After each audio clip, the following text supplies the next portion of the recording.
tell you what you can't say. I ain't gonna tell you to do this for your own sake. Haters gonna put your mind in a bad place. So my advice, take charge and make it.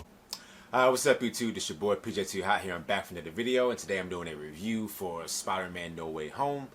This will be some spoilers in this review since I decided to wait to the end of the week, let more people get the chance to see the movie over the weekend. So hopefully I have this video out on Monday, but it depends whenever I get it edited. But enough of that. Just wanted to get to my thoughts on the movie and what I like, obviously the stuff I liked about it and the stuff that I don't like about it. But I guess I'm gonna start with what I do like. I do think this is Tom Holland's best performance as Peter Parker. I know a lot of people not necessarily didn't like Tom Holland, but they just didn't like the direction that they were going with this version of Peter Parker. Since the last ones, he's always been more on his own. Because mostly like the past movies, they were liking the fact that Spider-Man was like more on his own and everything like that. So, I always liked this version of Peter Parker. I always knew where they were going with it. I've been telling my friends and stuff that the whole purpose of it was just to see him grow into the Spider-Man that people are familiar with. And with this movie, they definitely did that. They nailed it too as a nice ending, a sad ending, but also a good ending. You know what I mean? And I thought everybody delivered. Like all the past villains came in and they reprised their roles, like from Willem Dafoe to Jamie Foxx. They all just reprised their roles and just fell back into it like they never left. Doc Ock. Everybody is doing a fantastic job. I think Zendaya did a good job as MJ, and I actually, came to like MJ even more in this movie. It's not that I didn't like her in the last movies. I just didn't really could see like why Peter would just automatically just start being in love with MJ randomly out of nowhere, where in the Homecoming there was like no establishment that there was any attraction there, and you come back in Far From Home and all of a sudden he's just in love with MJ. I just didn't buy it, you know what I mean? But now with this movie, I definitely bought it more. Their chemistry is definitely very well. Ned's also very good in this movie as well, so he delivers. Marissa Tomei, hopefully I didn't botch her name, but she plays Aunt May in this movie. I liked her in this movie the most out of all of them. For those of you who don't know, well, most people who don't know, because I never reviewed the first two films, but I have really been a big fan of this Aunt May. Nothing against the actress, but Aunt May just never really felt like Aunt May to me. She feels more like, at times she acts more like the older sister, you know what I mean? She didn't really feel like the aunt, the guardian of Peter, you know what I mean? It just didn't feel like that to me like it did with the past Aunt May, you know what I mean? From the Toby trilogy to Andrew Garfield's two movies, those Aunt Mays to me were better. They portrayed the character a lot better, but I thought Marissa Tomei actually did a good job as Aunt May in this movie, and I wish we saw more of that in the first two films. Now, she did it a little bit in Homecoming. She gave more of that vibe, yeah, but Far From Home, she was barely really in it at all, so I never really had enough time to spend with this version of Aunt May, but I wish she was doing more of what she was in this movie in the first two, and I think I would have been a lot better. But because of that, obviously this is a spoiler review, so because of that, when they killed the character off in this movie, I was I felt a little bit of emotion, yeah, but I wasn't as emotional, I guess, as most people were, because to me, we never really had enough time to get to know this Aunt May as well as we did the original two, so that to me is probably one of the reasons why, like, if Toby's Aunt May had died, that would have hit me a lot more than with this one, but I did like Marissa Tomei. She definitely did a good job as Aunt May in this movie. To me, she was acting more like how Aunt May was in Spider-Man PS4. If you guys haven't played that, I'd recommend it. She kind of gave me the vibes of that Aunt May a little bit more. And the fact that she's working at Feast, too, also adds on to it as well. I think she works at Feast, too, in the comic books, though. But, but it's just like as soon as I saw Feast, I immediately thought Spider-Man PS4. And I think, yeah, she does work at Feast in the comic books as well. But I don't think of that, though. I think of the PS4 version, since that's the most recent version that I can think of her working at Feast. So, but it was very well done. The action sequences were extremely well done.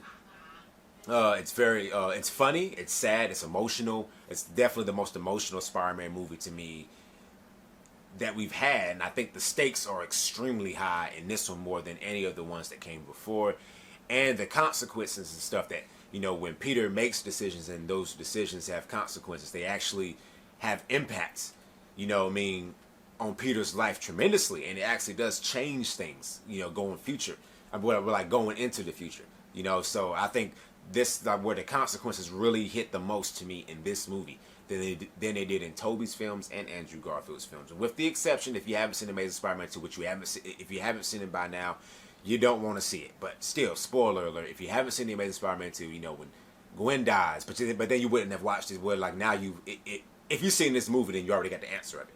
But when Gwen dies, you know, that was a major consequence, but we never really got to see more of the outcomes of her death, you know what I mean? But we got the answers to that with this movie.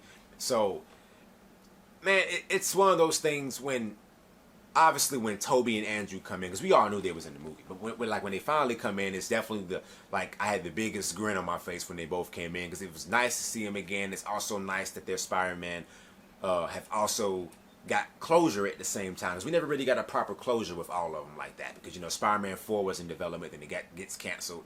Then Andrew Garfield's films come and they don't do as well and they get canceled. So we never really got closure to both the Spider-Man, but this was like them giving the fans that closure that we all needed, you know what I mean? But also giving Andrew Garfield a redemption, and he felt more into this movie than he did in his own movie. Like, he felt like he was way more, like, having so much more fun in this movie than he did in his own movies, and it showed. You could tell he was happy to be back. So it was nice to see Andrew really get that redemption, because he definitely deserved it. His movies, to me, they haven't aged as well to me. Like, when I first saw them, I liked them a lot, and it's like, looking back at them, they are a little bit worse than I remember them being. But it was not because of Andrew Garfield. It was because of the script and everything. It was the writing team and the direction like that it went. But it wasn't because, I think we all can agree, Andrew Garfield just wasn't the problem of those movies. He's a good actor.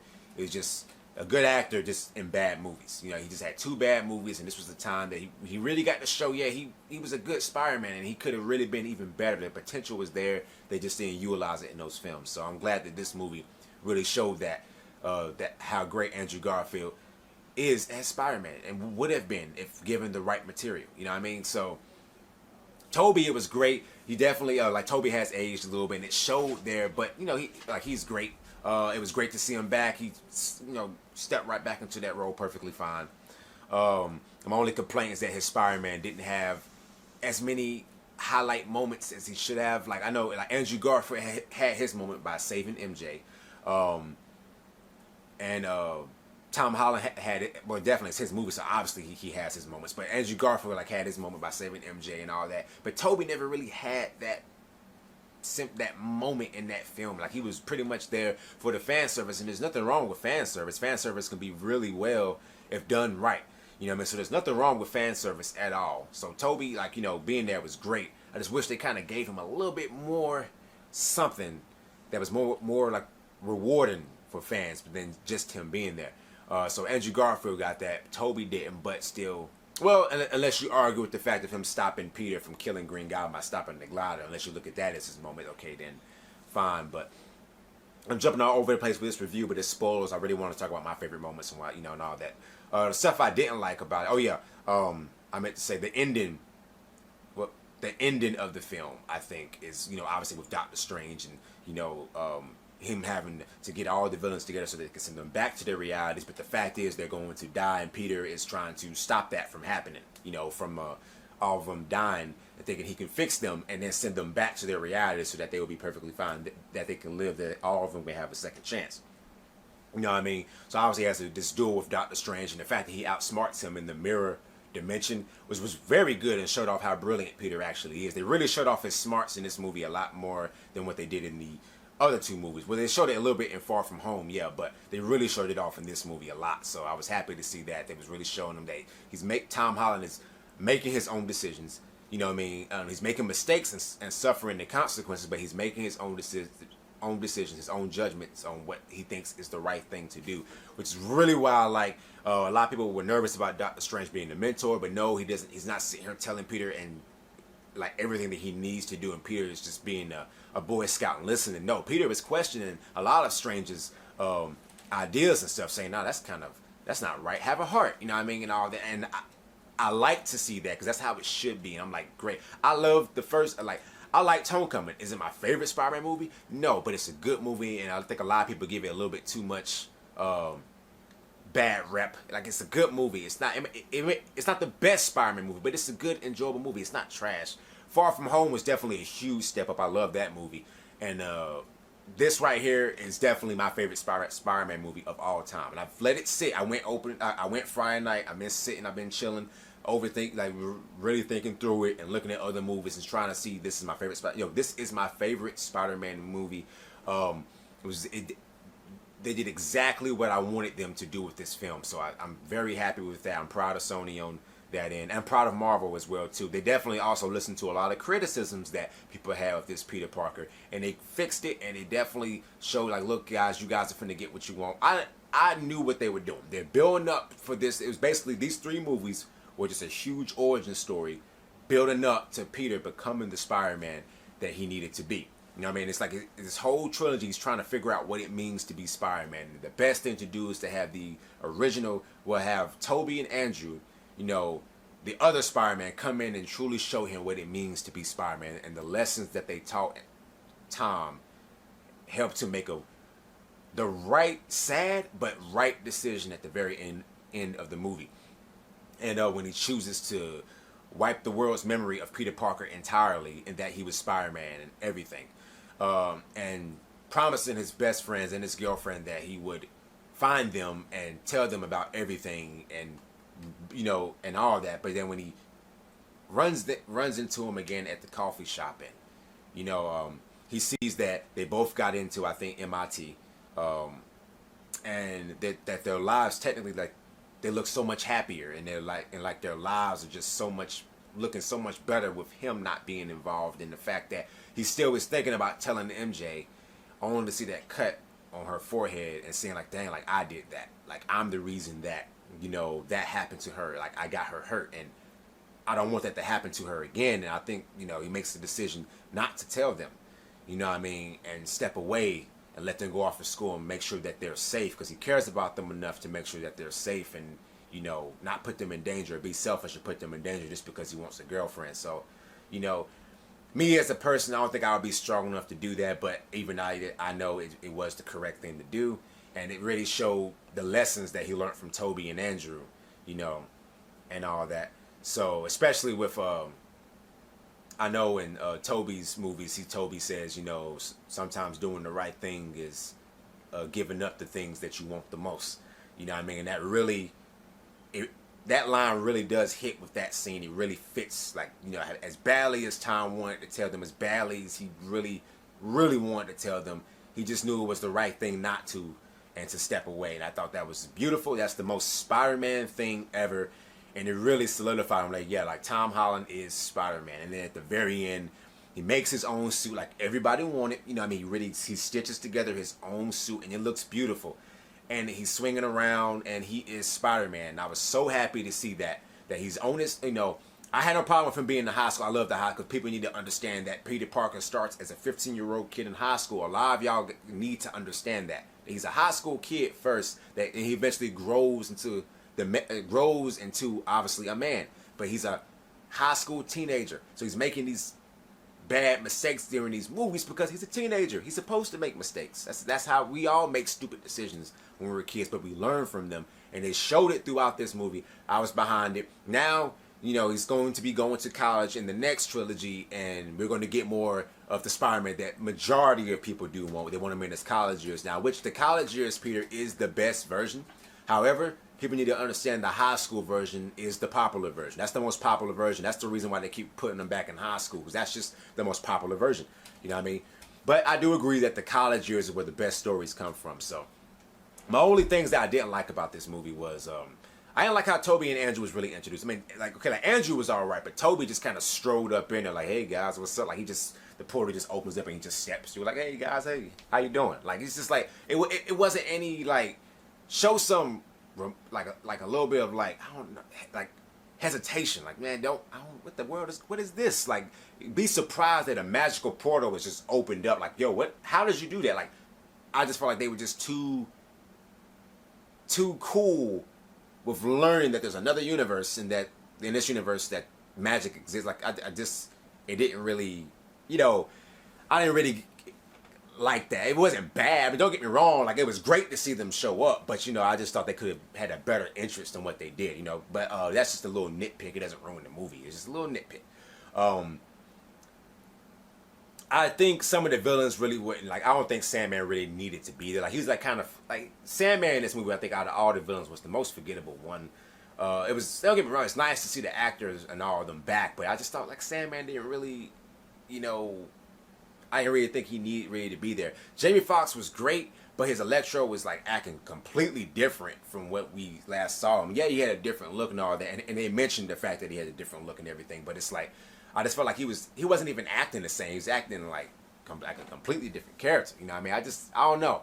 It just didn't really fit the continuity from that universe to me when Jamie Foxx was there. But you know, he did good. Like, don't get me wrong, he did well. He did good. Like they all did good. I'm just showing like little parts that I just kind of had a little bit of a problem with that I didn't like. The black suit, the little black Doctor Strange suit he had, he barely even really wore it in the movie. I'm like, well, I got one or two scenes. Like, then he gets rid of it. Well, Doctor Strange takes it back, I think. Doctor Strange, I don't know, he was acting kind of weird in this movie. Like, it was acting kind of like, I don't know, some of the decisions that Strange made in this movie to me, I feel like if you watch the Doctor Strange movie in Avengers, Infinity War, and Endgame, it just really feels like he just wouldn't have made some of these decisions or mistakes that he made. It just felt too amateurish. And by this time, he should be a pro and he should know better. But it is what it is, though, right? Little nitpicks. These are more like nitpicks. Like, it doesn't ruin the movie for me, you know. And also, some of the humor didn't really hit either. Like, I think majority of the humor does work. The majority of the humor does hit. But there are some jokes to me that felt out of place, or they put them in there at the wrong moment. Like, sometimes let these dramatic moments sit for a little bit. You don't have to always crack a joke after everything and kind of ruin the tension, you know what I mean? So there was a few times some jokes happened. I thought they didn't really need to put a joke right there. You know how Marvel is with a lot of their humor. But majority of the humor does hit, and it's a funny film, and there's a lot of moments that where you actually, like, you're gonna laugh. There's some hilarious moments, especially in the lab, and they're in there making the antidote stuff to fix all the villains, and when Ned calls Peter and then they all respond, like, that was funny. The whole when Toby shows that he's got the organic weapon, and everybody's like so shocked and all that. The conversation that all three Spider-Men had before the villains arrived by the Alpha Tower was, I mean, I said the Alpha Tower, wow. The Statue of Liberty, I'm sorry, the Statue of Liberty, you know, that they have over there is hilarious. I love that scene. It's great. So some of the comedy does hit, but there are some times where it's misplaced. But you know, isn't really too many complaints I have about the movie. It's done very well. The after credit scene with Venom and all that was done well. Remember, this is a spoiler review, so you know the after credit scene with Venom and how it leaves the little piece of the symbiote right before Doctor Strange's spell sends them all back to their realities.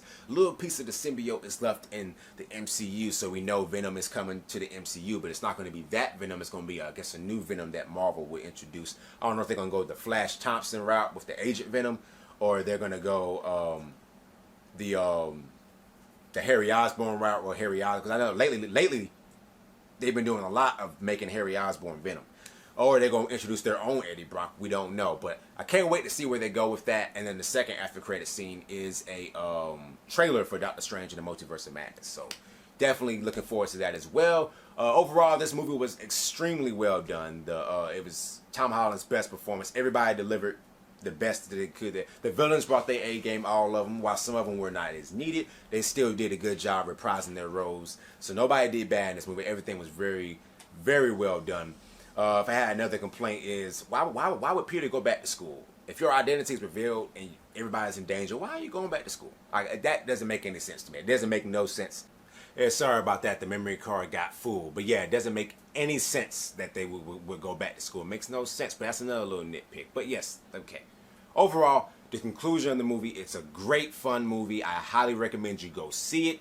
I'm definitely buying this on 4K Blu-ray day one when it comes out. Probably going to get the Steelbook edition or whatever. But yeah, I'm definitely looking forward to it. It has to get part of my Blu-ray collection. It's a must-have. And I highly recommend you go see it. Whenever you get a chance to go see this movie, go see it. You would not be disappointed. Excuse me. Go see it. You would not be disappointed. But anyways, though, I'll give this movie, in my opinion, I'm gonna give it a 9 out of 10. I absolutely love this film. Matter of fact, yeah, I say that. I give it more of a 9.5 out of 10. The only reason I take off a little bit of the 5 points is mainly because some of the humor was misplaced from time to time. You know what I mean? That's more pretty much it. You know what I mean? Some of the humor is misplaced from time to time. And a lot of these nitpicks really aren't big issues for me as well. A lot of the nitpicks aren't big issues for me as well. These are more of a nitpick. So the nitpicks, a little bit of the misplaced humors and stuff that I have, take off a little bit of 5 points. It's a 9.5 out of 10. I absolutely love this film. I highly recommend you guys go see it. It's my favorite Spider-Man film of all time. You know what I mean? So, but that's just my opinion. You guys probably don't think the same, and that's perfectly fine. That's how the world is. We all have different opinions. We don't always have to agree. But anyways, though, this is my review for Spider-Man No Way Home. My spoiler review. This your boy, PJ Too Hot. Peace. I told him I'm just trying to get my mind right. They tell me hold up and listen because it's alright. You're independent, I applaud because it's all might. You feel exposed and pressure to get it alright. I'ma tell you